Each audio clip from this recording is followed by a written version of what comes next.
think we'll go ahead and get started on our second Ivan Roundtable workshop, new NMR user training during COVID-19. I'm now going to transfer it over to Dave Rice to get us started. Hello.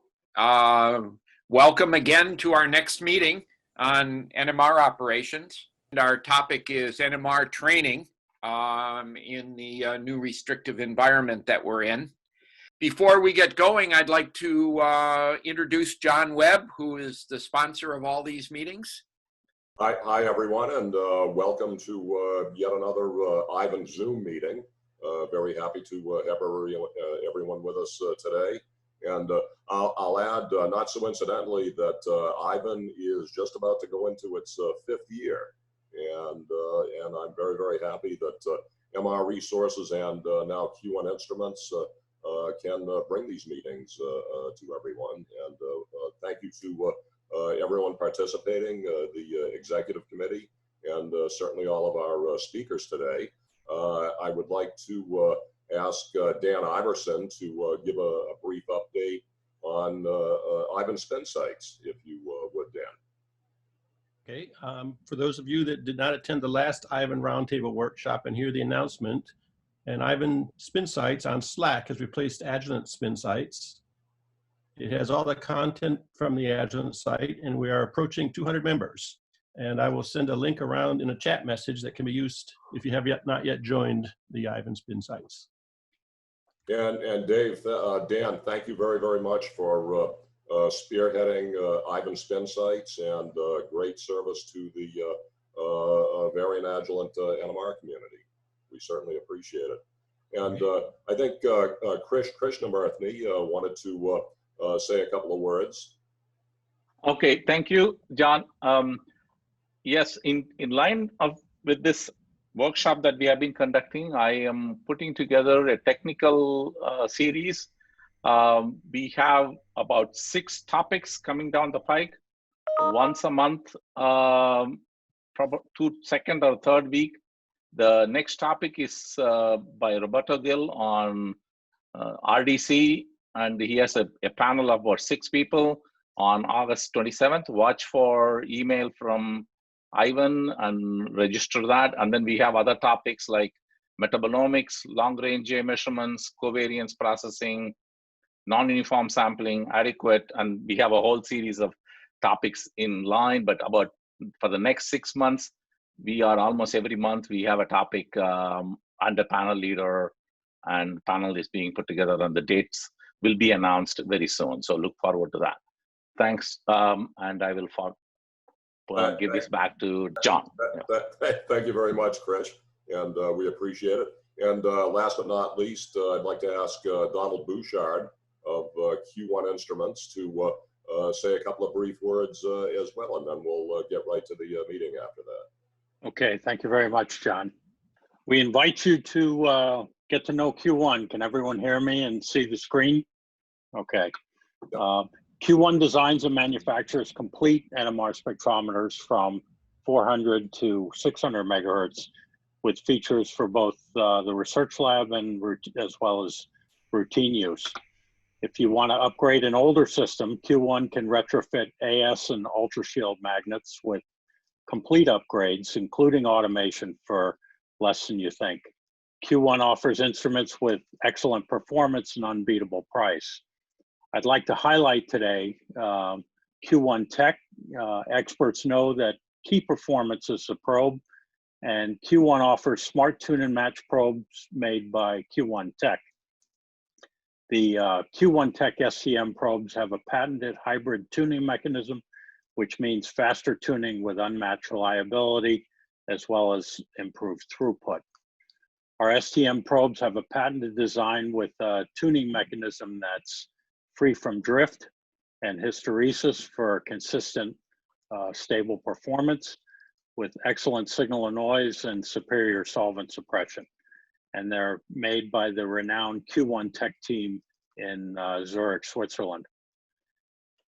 Q1 Tech has also innovated to produce the world's first multi-platform probe integrated into the TopSpin and VNMRJ platforms.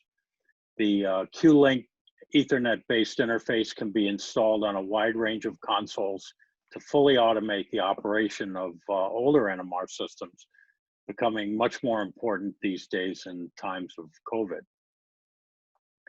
As an example, Q1 Tech offers custom STM probes up to 600 megahertz, such as this 3-channel high gamma probe for pharmaceutical studies, which is optimized for tritium observation, but also providing a wide range of decoupling and correlation experiments.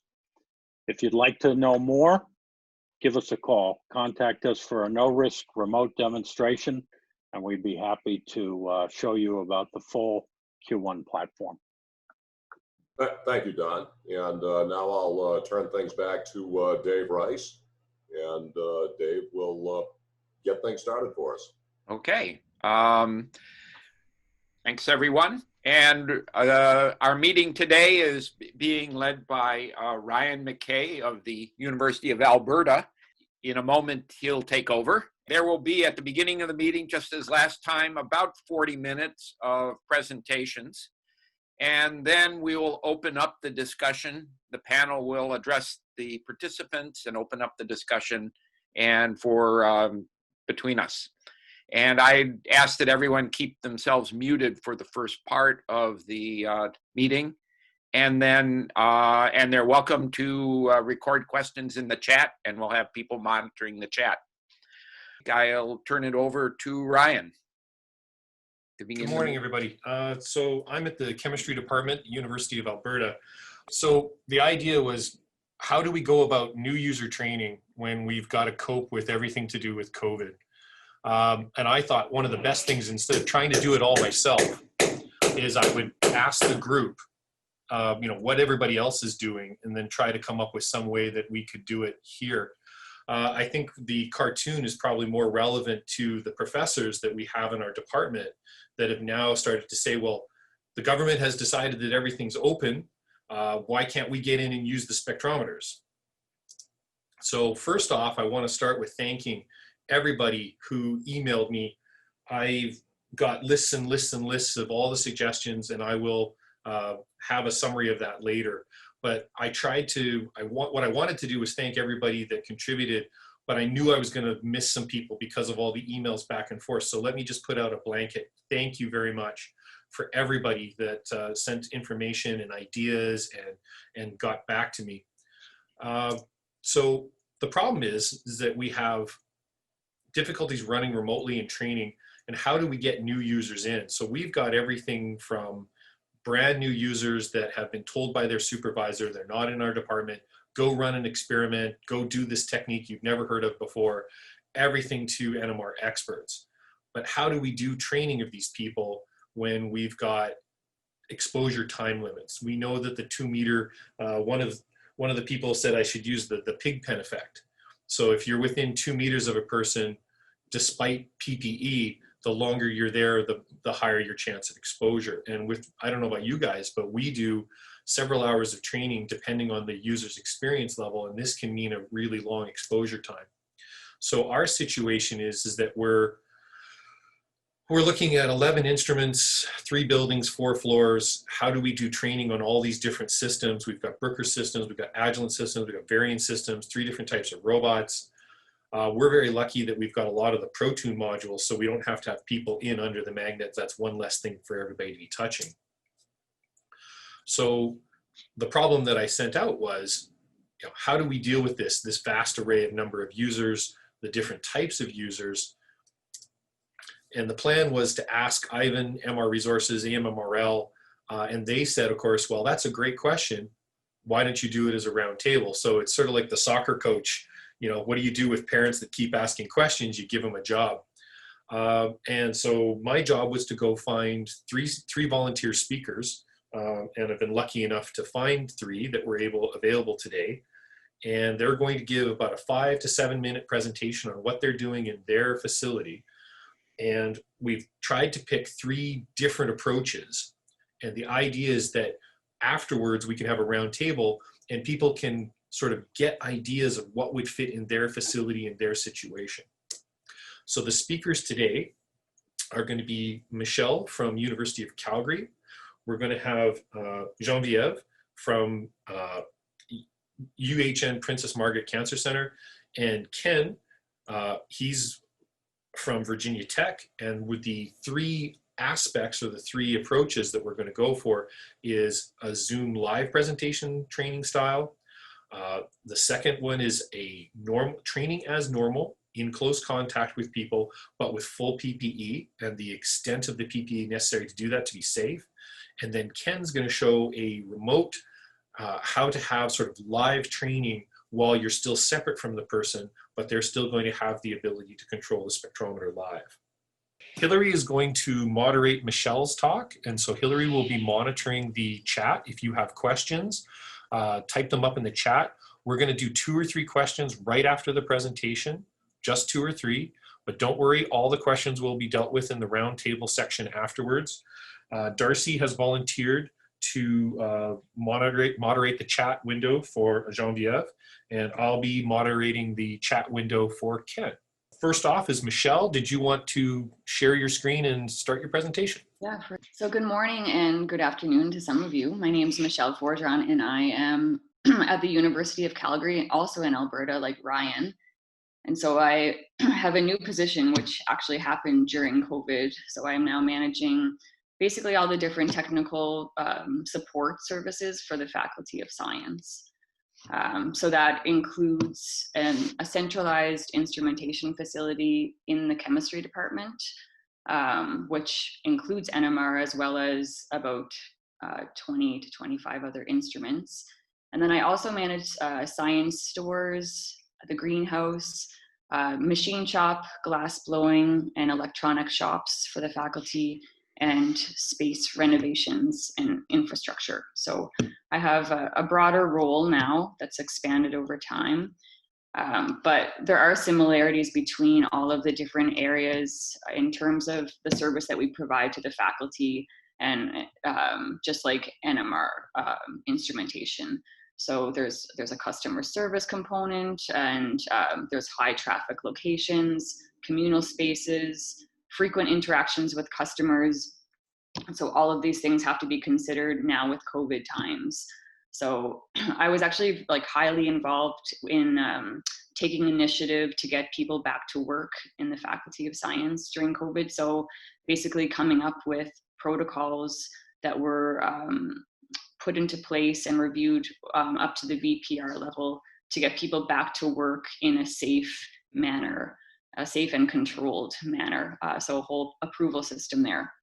So in each of these areas, including our centralized instrumentation facility, we really wanted to figure out a way to provide the same level of service, just under a different approach. So most of these areas were very public access, and the facilities were not just controlled by the technical staff, but very much a user-based areas, especially for the instrumentation facility.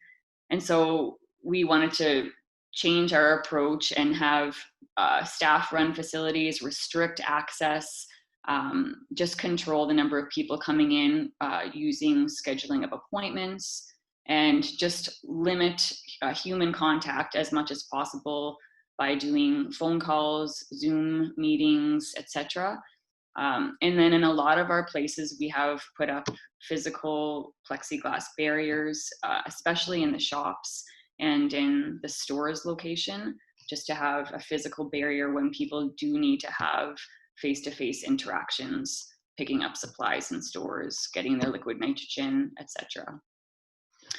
So in terms of NMR, so at the University of Calgary, the chemistry department, let's just say there's about 100 grad students. And every year, especially in the fall, I'd say there's about like maybe 20 to 25 new students that are interested in receiving NMR training. That's not just for the chemistry department, but we welcome users from within the Faculty of Science and beyond. So we have lots of users from engineering as well. So my approach is, and we have, just to give you a summary of what we have in our facility, we have 6 different NMR spectrometers. They're all Brooker. We have 300, 3 400s, a 500, and a 600 megahertz spectrometer. So they're all solution NMR. So my approach for NMR training on a regular basis would just be to have small groups of people, about 4 or 5 people. I would do a PowerPoint presentation where I review the theory of NMR with everyone. I do lots of demonstrations going through the magnet design, probe design, lots of in-person demonstrations to try to help them understand how the NMR works. I don't like a black box approach, and I don't typically teach people how to do automation.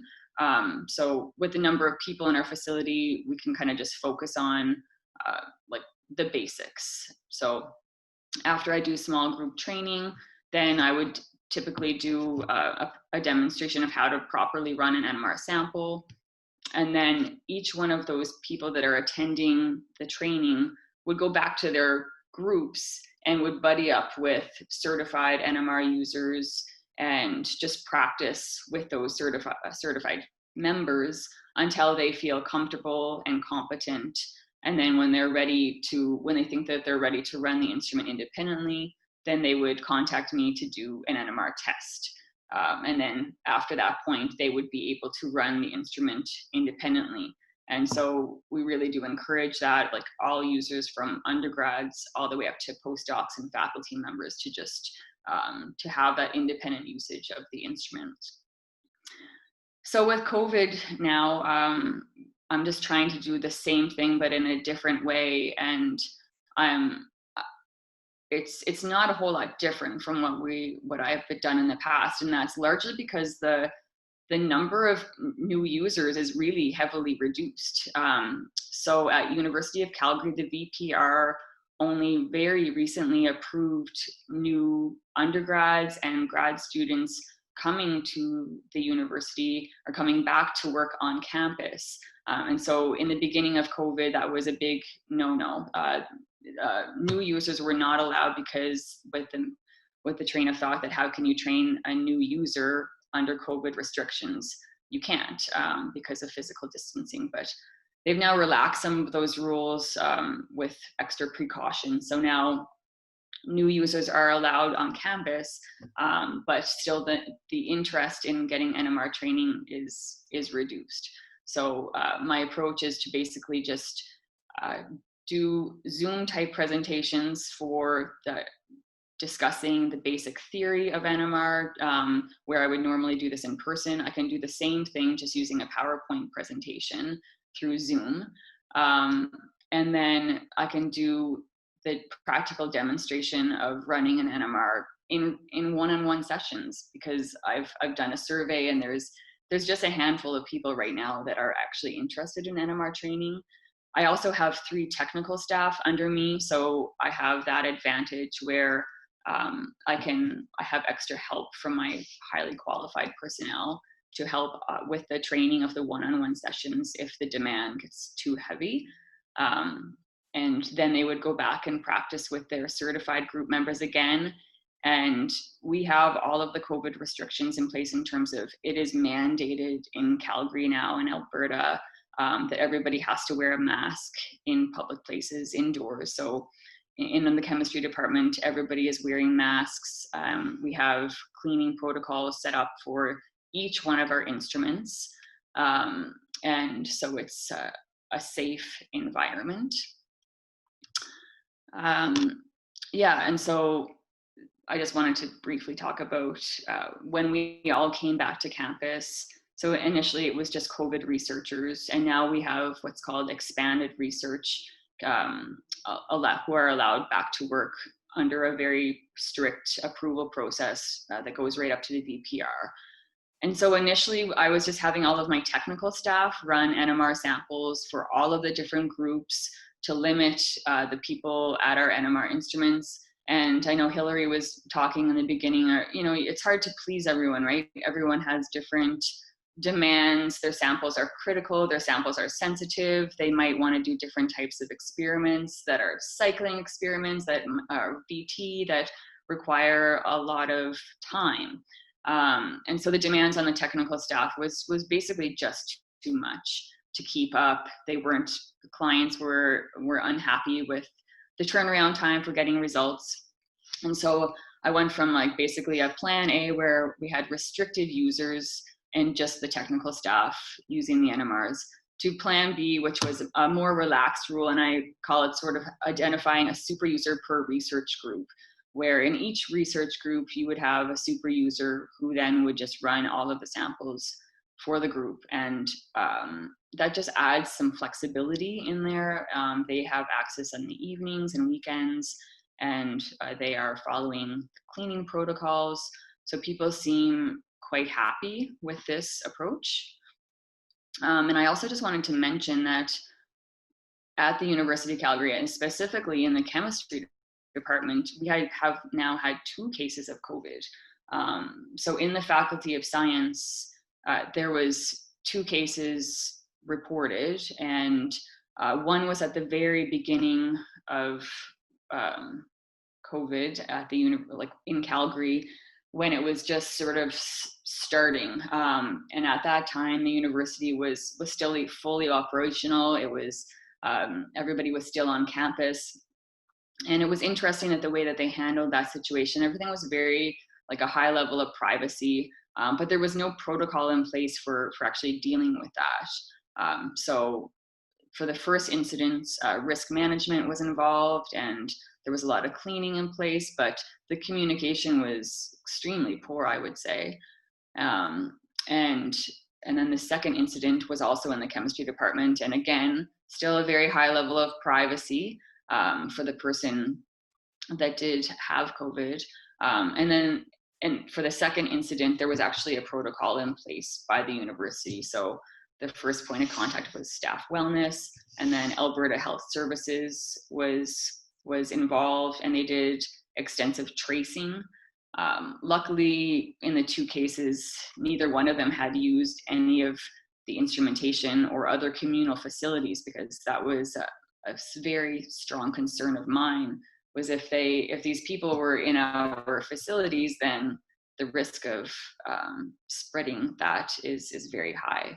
So yeah, but also I wasn't too happy about just the privacy, because just trying to get some basic answers to questions was difficult. So yeah, and I'm done. And so that's all I wanted to say. Thank you. Okay, so we've gone a little bit over time, so I'm not going to do the chat questions for the presentation, and we'll save questions for the roundtable section. Just trying to stay on time. Okay, you can see my screen? Yeah, okay, perfect. Hi, so I'm Geneviève Seabrook, and I'm a staff scientist at Princess Margaret Cancer Research Centre. So we are located in Toronto, in Ontario, Canada. Basically, I belong to UHN. UHN is an ensemble of 4 hospitals, and it's actually quite important to know because we are surrounded by clinicians who are working with patients. So you can imagine that we have now very strict rules. So like I said, because we're in contact with clinicians, we have to be very careful. So our research director is really good. He's really, really good. And he's pushing everyone to work from home if possible. And most of the people are doing it.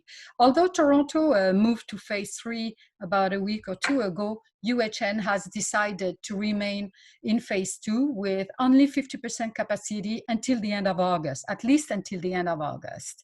And it seems that from the discussion I had with researchers, it seems that people are quite happy with that decision. They want to stay, it seems they want to stay at about 50% capacity in the labs. So honestly, going from the street to the NMR room is like in that movie, Indiana Jones and the Temple of Doom, where you have to go through an obstacle course. So what is it is, so first, in order to enter the building, you need to have your ID card to open the front door. Then you've got a security guard. I'm going to show you a picture of it. Then you have to go to a booth, show your ID. Then you have to show a pass-fail test, which is basically a web interface that UHN designed. So here is a bunch of questions, you know, whether you have a fever, a cough, or etc. And then you have to answer those questions. And if you say, no, you have no symptoms, basically it's a pass.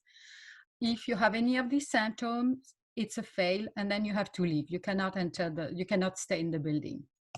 Once you're done with that pass, you have to wash your hands with hand sanitizer, or then the person in the booth gives you a mask, and they make sure you put the mask properly. Once it's done, you have to wash your hands again with the hand sanitizer, and they make sure you do it. Then you can finally go to the stairs or the elevators. The number of people going in the elevators is also restricted. Then you can go to the office, and each lab and office has hand sanitizer bottles and also wipes. So here's the entrance of the building. So they make sure that you enter from the right and not the left with all those signs. So if you look in the far right, you'll see you can actually scan your pass, which allows you to enter through that door. Then right at the entrance, you've got a security guard, and then you can go to those booths. There are two of them where you get your mask, like I was just telling you just now. And by the way, I'll just go back one quickly. On the left, and you cannot see it on that picture, but on Wednesdays, we are allowed to go get tested. And I did yesterday, and I'm waiting for the answer.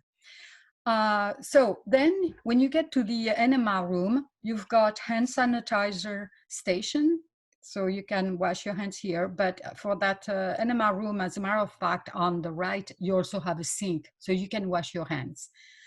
When you enter the NMR room, you've got hand sanitizer bottles and also wipes.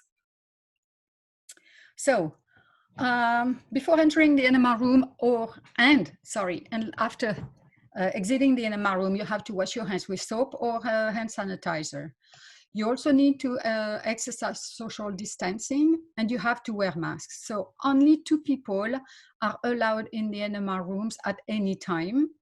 The mask, you have to wear the mask, it's mandatory, and it's a provincial rule. So if you are in a public space and it's enclosed, you've got to wear a mask.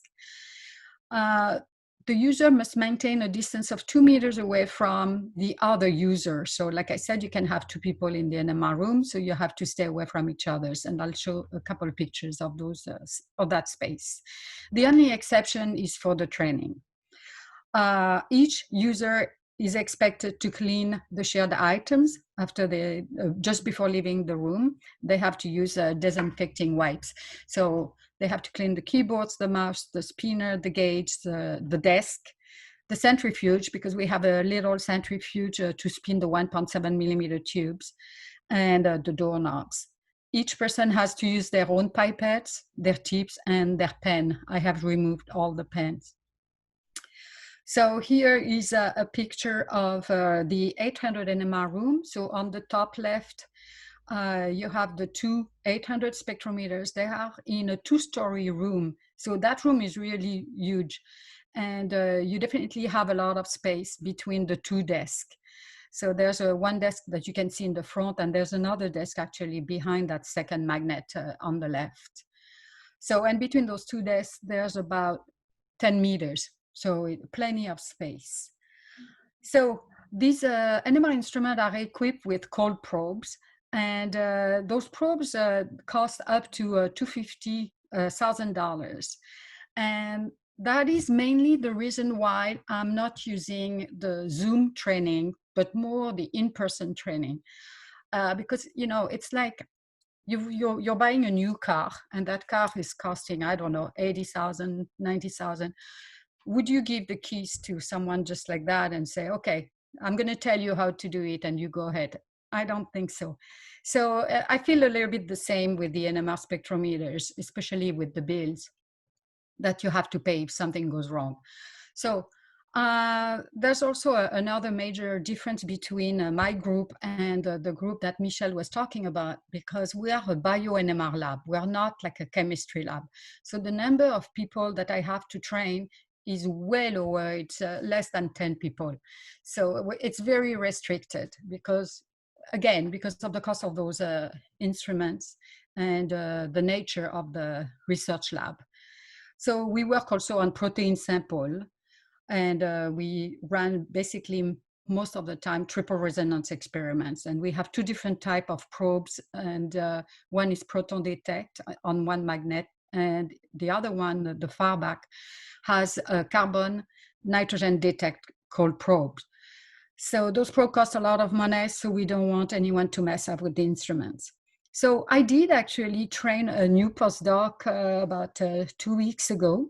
And the training is a little bit different in the sense that I spend a little bit less time, well, due to COVID. So, so of course, no matter what, I explained the NMR safety because this has to be done no matter what. I talked to him also about the protein NMR basic, and I set up the 3D experiment, and the run is for 3 days. So that's the difference also between a chemistry lab where you have lots of students and our bio NMR lab where you only have one person and your experiment are running for days. So you don't have a lineup of people usually on the same day for those 800 megahertz instruments.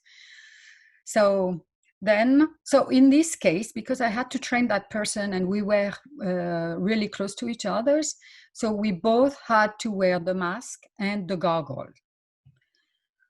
Then we have so this NMR room, the 800 NMR room is on the 3rd floor. Then we have another room, which is on the 5th floor of the building. And in that room, we have a 700 megahertz and the 600 megahertz in that same room.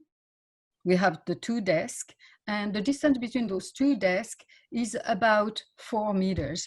So it's not close to each other's, but definitely a lot closer than in the 800 room.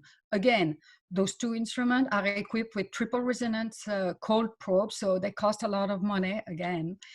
And so on the 700, we do triple resonance experiments. On the 600, we do more like kinetics and compound screening, and that's why we have on the top of the magnet on the right, we have an autosampler.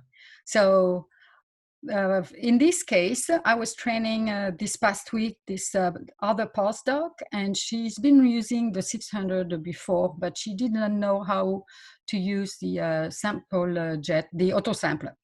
So in this case, it just took about 1 hour to train her how to use it. But again, it's going to take a long time to run all her compound. So again, we don't have another person coming right behind. There's a huge amount of time between each person using the spectrometers. So in her case, she was wearing a face shield. So I give the option to each individual either to wear the goggle or the face shield. And they seem to prefer the goggles. So this was a 1 hour training, while in the previous one, it was more like 2 hours training because it takes a long time to set up those 3D experiments. So just to finish, so so people have to wear masks at all time. It's mandatory. We have no options. And if we are within the 2 meter distance for more than 15 minutes, then you have to wear goggles or face shield, and that's a UHN rule. People have to wear a lab coat, and I replace the lab coat weekly. And I keep telling people also spend as little time as you can on the spectrometer, in the NMR room, sorry. And one thing also I do that I didn't do before is that if someone needs to run an HSQC, let's say, and it's going to take 1 hour, they're going to book the whole day instead of just booking 1 hour. It's just to give, I just don't want 2 different people on the same day using the same instrument. So that's the one rule that I've been changing. So basically for the training, what I do is that we use the PPEs, but still we don't want to slow down too much the research because ultimately we still need to publish papers at the end of the day. So, and also the reason I can do that is because I don't have hundreds of students to train. Thank you very much. Okay, we're over time. Again, we're going to move past the individual questions. We'll save all the bulk questions for the main talk. Next is Ken. Ken, are you ready? Go ahead if you are. I'm going to talk about a little totally different than Geneviève. We're basically working in isolation, just keeping us apart from the students as much as possible. And what I want to talk very briefly about is just kind of how we were doing things before. And we were doing the same thing I think a lot of people were doing. By the way, if you've only worked in biological labs with these beautiful magnets, this is what a chemistry department NMR room looks like. It's very different. So we have this little space here where we can set up some chairs for students. We do some PowerPoint presentations. Surplus is down in the university right now due to COVID, so it's a bit more of a mess than usual. We have a slide up here where our previous director of the facility was caught eating a popsicle in the lab, so we use this as a do not eat or drink in the laboratory slide. And we do the usual things, safety, theory, and data processing. After that, we kind of break up into groups and smaller groups to present the actual instrument demonstrations. We can manage about 6 to 8 students in a session, and it takes about 2 hours. So the disadvantages of this is really, you're kind of limited about how many people you can effectively handle at any given time. And it can be difficult to schedule those people to all be in the lab at the same time. And really, I find the biggest disadvantage is that the engagement at the spectrometer is limited. When you have anywhere from 3 to 4 students huddled around that computer screen at the spectrometer, they're not getting as much out of it, I think, as you wish they were. And it's just a long day for us and them, with it being quite such a 2.5 hours of presentations. The advantage is that they're actually there in the facility and they get to see it. And of course, they get the breathtaking live performances by myself and our other staff. So during COVID, we're going to switch things up. We're going to try to maintain social distancing. I don't want to change anything too much. I want to still be able to use my same PowerPoints, but maybe introduce some more flexibility into the system. I don't want to do anything crazy technically. I want this to be something we can all use pretty easily, and maybe even improve on our training methods. So how are we going to do that?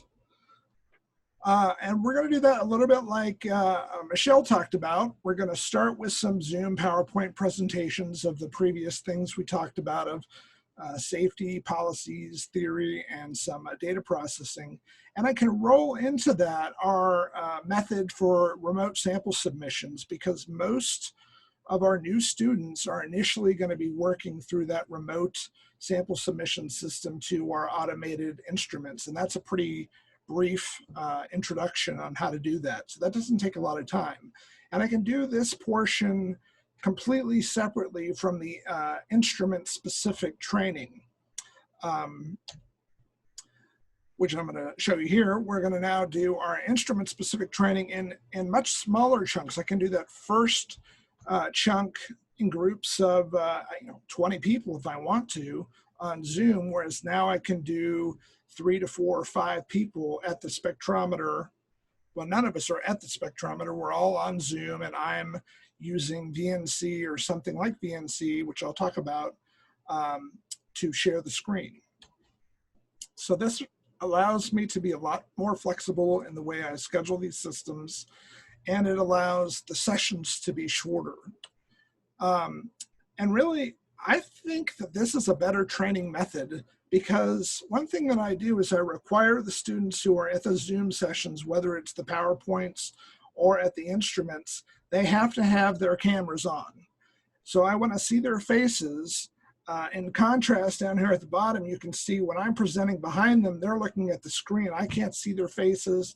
As far as I know, they all could be taking a nap. And they might be, but now they have to see my face. I have to see their faces. We can get that visual feedback as to whether they're understanding what I'm talking about, if there's a question brewing across all of their faces, and so on. As I mentioned earlier, this really allows some flexibility about the portions of the training that I'm doing and the class size that goes with them. And I can still give those breathtaking performances, but now it's virtual instead of in person. The disadvantage being that now they're not in the spectrometer room, but they're going to get in there eventually. That's not, to me, a big disadvantage. So I can use this same system to provide support to students who are working at our instruments. So let's say someone's there, they're having an issue running their experiment. They contact me with Zoom or a phone call, and I use either VNC or this AnyDesk to connect to the spectrometer, and I can walk them through the problem, as long as it's not something physical, like they put 2 samples into the magnet or something like that. So this is really useful. I have a colleague who is in more of a high-risk area, so he works at home a lot now and is able to provide the same kind of really effective support from home. So what kind of requirements do you need to pull this off? Well, we all have Zoom, that's the easy part. So VNC can be a little challenging to set up, might require some IT department help. So I'm suggesting an alternative, which is called anydesk.com. And this is really easy to set up, and they have excellent support for all the different platforms you might be running on your instruments, as well as Windows and Mac. And you can set this up temporarily. You can basically create an instance, share the spectrometer ID with your student, and they've installed AnyDesk on their computer. You're going to need to set up a password, which is pretty easy. You're just going to click this button here and put in a password. You share that password with the student. And you can do this for yourself as well if you're not already using VNC. This is really easy to set up. It's free for evaluation, but the licensing for it is something you'll have to determine whether it's worth it. But if you're not really able to use VNC and you want to give your students more access to the spectrometers and even the ability to drive the spectrometer while you're doing the presentations, this is going to be a really valuable tool for you. And I'm sure there's other options than AnyDesk that might even be completely free. But this is one that we found that's just really, really easy to set up. It also works a little bit like Chrome. With VNC in our university, you've got to VPN to connect to the university before you can connect to the spectrometer if you're not on campus.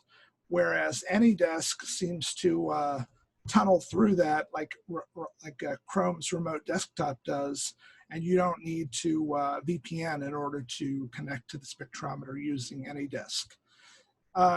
Anyway, I have enjoyed doing the trainings virtually almost as much as I enjoy doing them in person, and I feel like the students are really getting a lot more engagement, a lot more, they're not falling asleep as often, or at least I can tell whether they're sleeping and I can wake them back up. But that's what we're doing here at Virginia Tech. Okay, there were 2 questions on the chat that came through while Ken was presenting. I think both of them got answered. One of them was, where do you get your Zoom license? Who pays for it? And the other one was, does AnyDesk work on Linux? I think you answered yes, correct? AnyDesk works on CentOS, Ubuntu, Red Hat, all of the different varieties of Linux. So that's one of its really big advantages.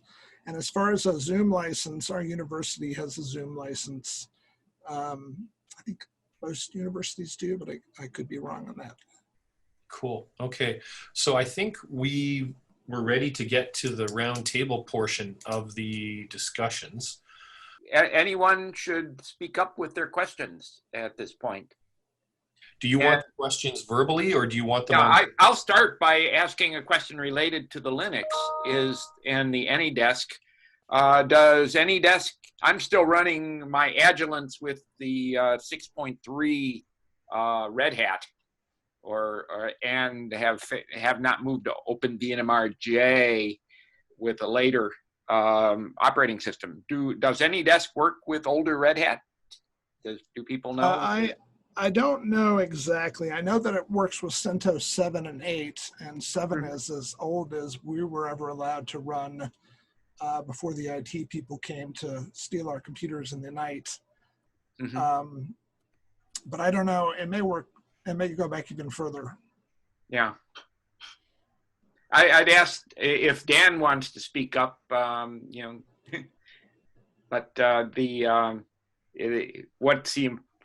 is now the option on Agilent's to upgrade to CentOS 7 at least. 8 even. We're running 8 here now with Dan's help. Yeah, you can run the more modern version. Of course, there are occasionally some complications as to what extra software gets installed, but it can be done, and I'm sure Dan would have some information about that. I don't know anything about AnyDesk, but I know that you can use newer versions of CentOS. And that's OVJ, right? For the newer versions of CentOS? Correct. Yeah, we've got flat BNMRJ running on the newer versions. I have a question for Michelle. During your presentation, you mentioned that you do a buddy system for teaching, where you certify one person and have that person go and teach somebody else. I avoid that like the plague, because what usually happens is one person kind of gets the information or gets most of it, and then when they teach the next person, you get a lot of introduction of bad habit and fiction and yeah theory, and then by the third person it's like you got to tap your left shoulder 3 times before you put the sample in. Like, yeah, I've definitely had some of that as well.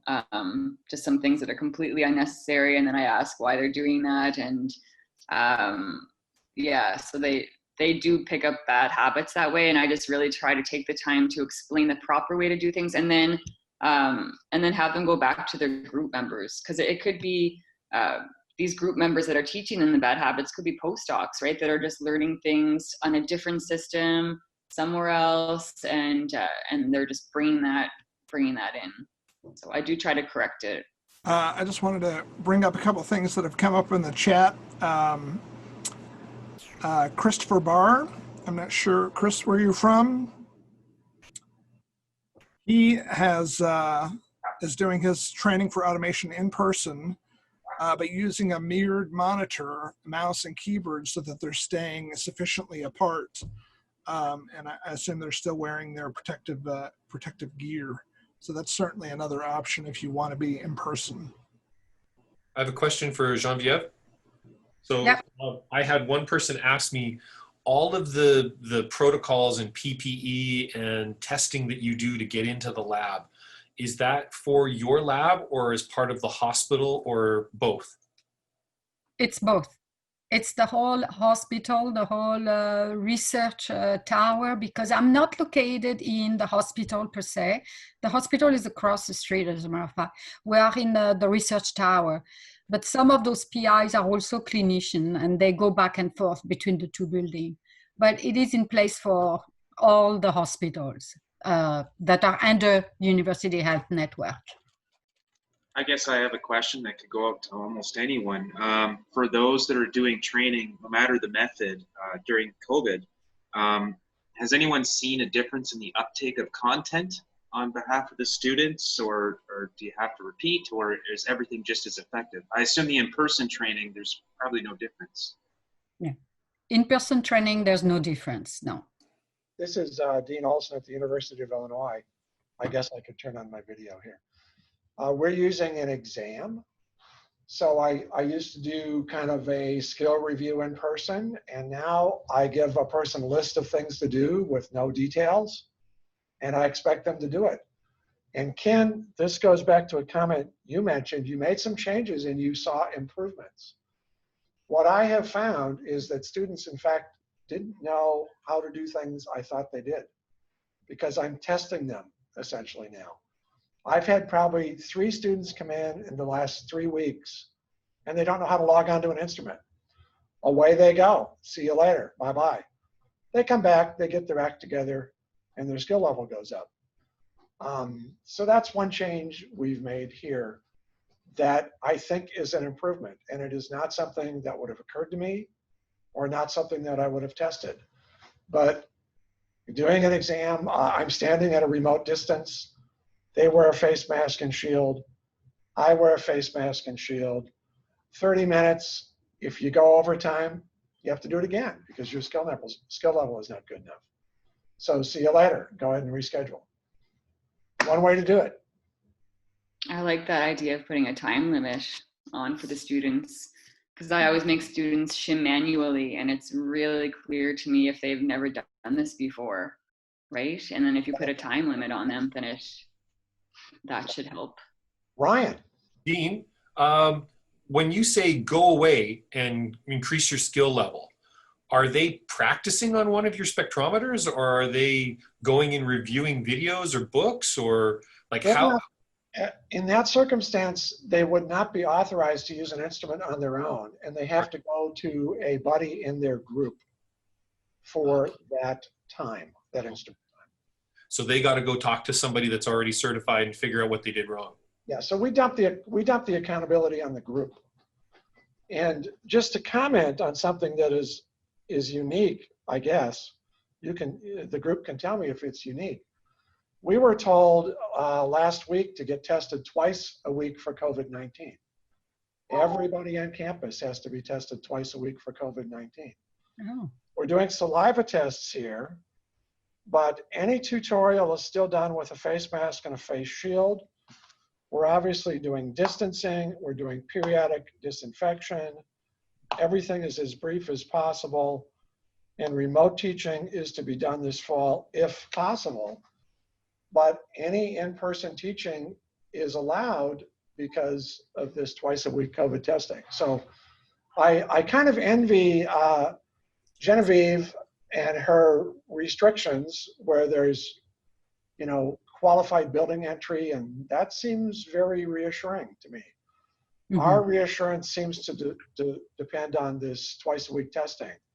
We'll have to use an app to determine whether we've been near somebody who's been infected. Starting pretty soon, and believe it or not, we have 40,000 students coming back to campus 2 weeks from Monday. Are the 40,000 students going to get tested twice a week? Everybody on campus gets tested twice a week. Wow. There's 24 campus testing stations. They are using pooled testing to cut down on throughput needs for the test itself. So if you are put in a pool of, I don't know how many samples, and everybody tests negative, you get your results in about 5 hours. If there's a delayed problem due to one person testing positive in your pool, the testing takes 24 to 48 hours. That's still pretty good. I'll believe it when I see it, and we're all skeptical about it, but we're hopeful and cautious. So that's the saliva test, not the nasal swab. It is. So there's a question on the chat. David asked, does any other universities do test regularly? Yeah, I'm amazed at the University of Illinois. Does anyone else have testing? We're just sent to our doctors if we're exposed. This is our own test, and we took some FDA saliva test and we sliced out some supplies requirements and made the test simpler. And allegedly, we have a stockpile of chemical supplies to be able to pull this off. And all the tests get run down to the veterinary med school every hour from 8 to 4, Monday through Friday, at 12 different stations. So far, it's working, but there's not a lot of people on campus right now. Mm-hmm. We'll see. So there's a question on the chat about how long do you make students wait before they retest on the spectrometer? That's up to them. If they want to retest the following day and their skill level has changed and they've gotten their act together, they can do that.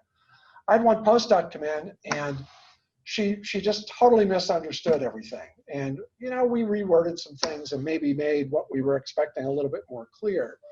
But she came in the very next day and did everything perfectly. Maybe just had a bad day. There's some other questions. So there's some other universities on the chat stating that they also have testing. I have a question for you. When you say you do testing twice a week and it's all at your university, your own tests, so the university's sponsoring, paying for this, this is just your university, your own testing facilities? Yes, it's internal. I was told today that getting tested twice a week is now part of my job description. Wow. I am to go do it. I'm not to tell anybody when I'm going or when I'm coming back. It is now part of my job. And if it's not done, apparently something bad happens. I don't know what that would be exactly, but You have to take time off. it could be. Apparently, I'm not sure what happens if you don't do it, but it's twice a The week. only way I get a day off is if I miss filling in the log in and log out on the tracing app. Yeah, you see, we don't do that here. And again, I'm back to Geneviève and her little, seems like a more responsible way to go. We actually do get tested, so we can go every week, but it's really because we are part of a research study that is happening within one of the teams at Princess Margaret. So, and we did both. We did the swab and the blood test. So, and they are doing it because they want to understand how asymptomatic people are, how they are doing and all that. And they want to be able to understand those results to plan for the falls and even, the spring of next year. They want to understand that. So I go, I feel fine, but I still go. And if it helps, that's good. And also for the training, like I was showing that I was training to postdoc, it takes a few times before they get it right. So, but they are postdoc level, so they learn a lot faster, and they are probably a lot more motivated because they know they have to publish papers and move on eventually, right? So, but yeah, it takes a few times to get them going on the spectrometer. Yeah, the saliva test is definitely the way to go if they can get there, because they're much faster, much less expensive. Yeah, the issue is that they're less sensitive. In fact, they're significantly less sensitive than the nasal swab test. But apparently, COVID is only transmissible if you have a certain level of the virus, and the level that is necessary to transmit it is detectable by the saliva test. Yeah, we were told in a preprint, which I will distribute here in a second, that the saliva test was more sensitive than the nasal test. And I forget if it was the chemistry that allowed that or whether there was more virus in saliva than in nasal fluids. Not sure. I'll send a link out to this preprint. I think it's amazing to have testing, whether it's nasal or saliva, to have all of the students returning to campus getting testing to catch stuff before people start to feel ill. I mean, the asymptomatic transmission is the scariest part. You have no idea you've got it. You have no idea you're sick, and you're in at work. I have a question. It's Charlie Fred from University of Wisconsin-Madison. So the university has stated that anybody on campus starting this fall will have testing resources available and can be free. So when we heard this, we don't know if that's going to end up being true or not, that we can get testing. But when we heard this, we started considering whether to require students to get tested for certain types of training. In particular, anything where there's really a lot of hands-on component, like solid state NMR. Another one would be our squid magnetometer, where the sample mounting is an issue during training. And there may be other examples, but those were a couple that we thought about where we were considering requiring the students to get tested before we would proceed with training them, because we'd have to get close to them. I'm wondering if anybody else has looked at this as well. We're a little bit uncertain about this idea, so it'd be good to hear if anybody else is considering something like that.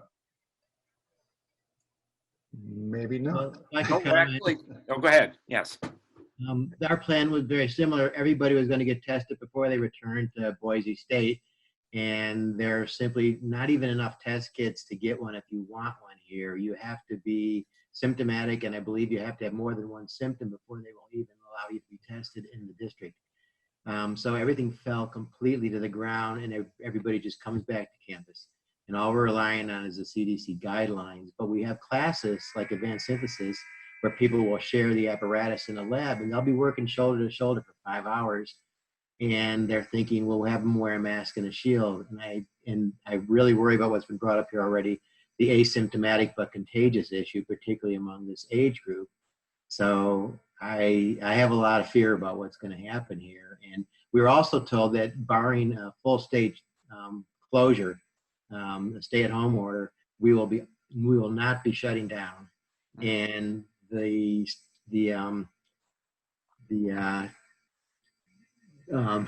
senators and the congressmen for the state are meeting now because they want to override the governor's ability to do that, given the conditions in the state. So it's unlikely we'll have a shutdown. So I just want to ask the faculty or the administrators here, how many deaths are they willing to accept before they might reconsider that, no shutdown order? But it's very weird, but that's my words.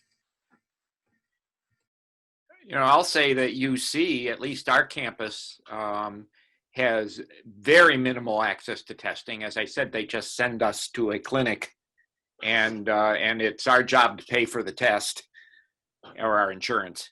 And but UC, at least our campus, and if there are any other UC people here, is basically almost entirely online for fall.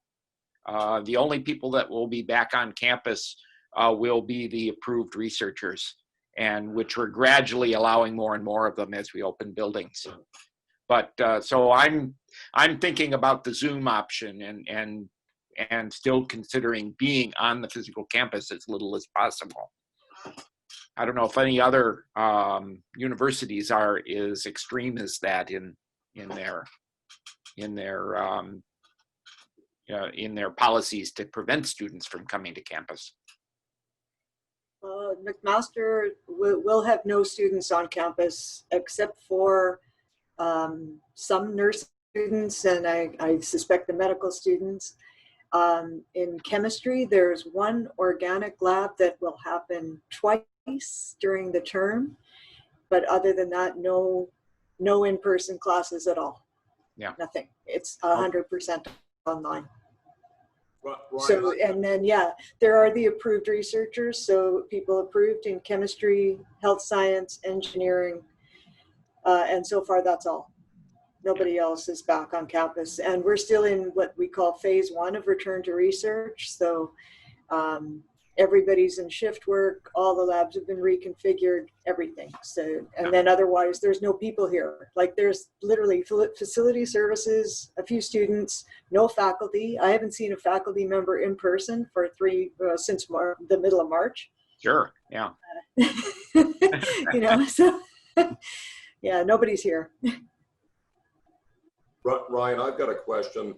Is there anyone here today from commercial labs, pharma, and so forth? I'd be curious to hear what sort of procedures are in place on that side of the fence these days. That's a great question.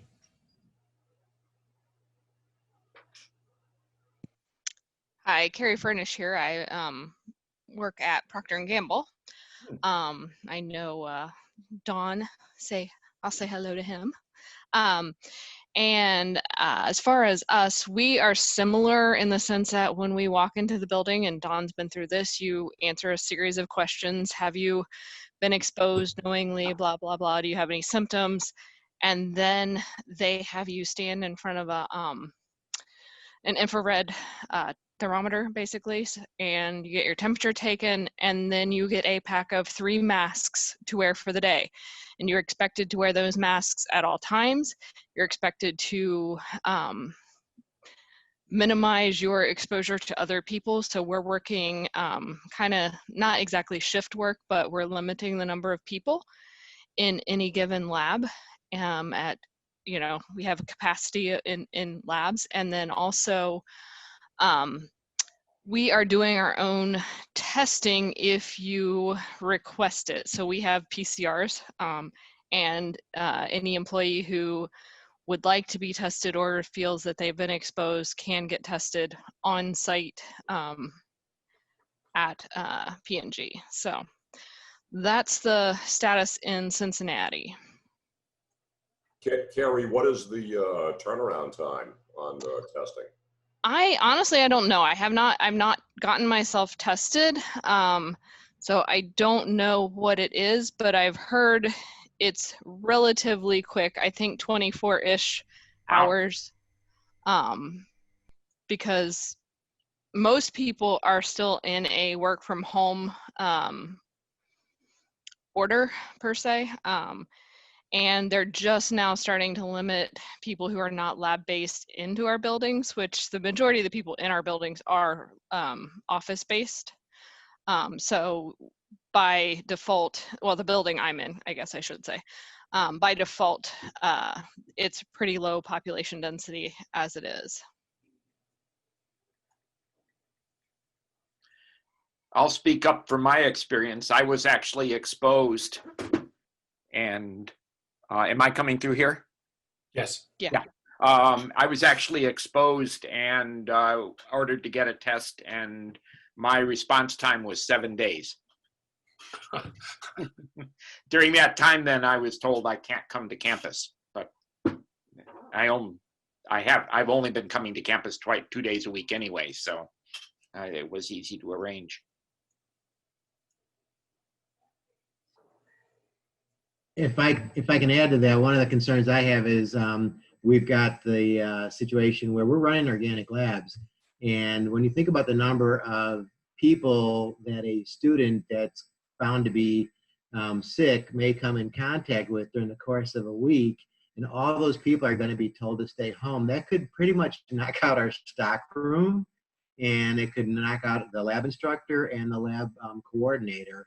It's just, some of these things kind of are a little bit mind-boggling to me, how we're going to deal with all of a sudden being missing like 6 people from the department for a week or so until 14 days I think it is, until you're considered safe to come back. I think it's kind of clear that any university that's operating on a highly in-person level is operating on a wishful thinking basis, that hopefully no one will get sick. Because if anyone does get sick, you have to do exactly what you said. Everyone needs to quarantine, and then it gets shut down.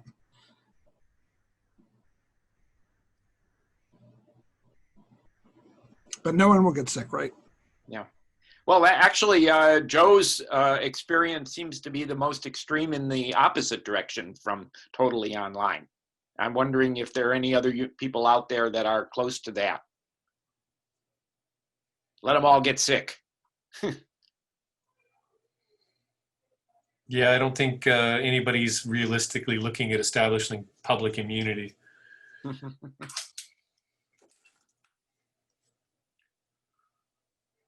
Well, I don't see a lot of additional questions coming through on the chat.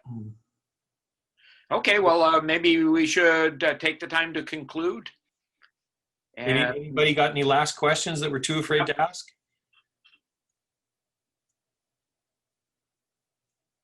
Okay, I guess if there are no more questions, we'll conclude this meeting. Let me give it back to, well, we will be working at, let me, before giving up here,